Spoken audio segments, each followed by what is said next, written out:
শ্রীমঙ্গল। আমি ভীষণ ক্লান্ত, অবসাদগ্রস্ত। আমার শিরা উপশিরায় বিষাদের নীল প্রবাহ বহত নদীর মতো বয়ে যাচ্ছে অবিরাম। এমন বিবশতা কখনো অনুভব করিনি আমি। আজকাল শুনতে পাই না পাখির সমুদর গান, অনুভব করতে পারি না ফুলের সুবাস, চোখে পড়ে না কোন সজীব বৃক্ষলতা। পাণ্ডুর বর্ণে গ্রাস করেছে পত্রপল্লব,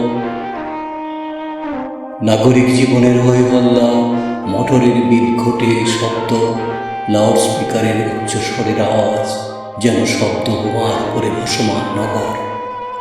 কোথাও নেই প্রশান্তির অখট্ট নীরবতা।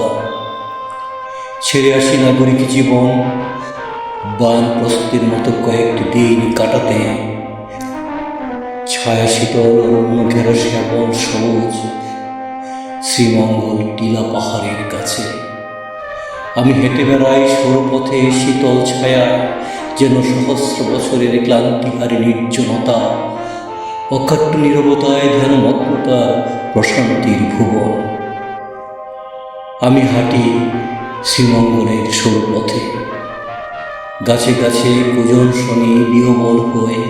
ইচ্ছে হয় না নাগরিক জীবনে ফেরা, মনে হলো দীর্ঘ জীবনে এমন শোকের ভুবন কোথাও দেখিনি আমি আর।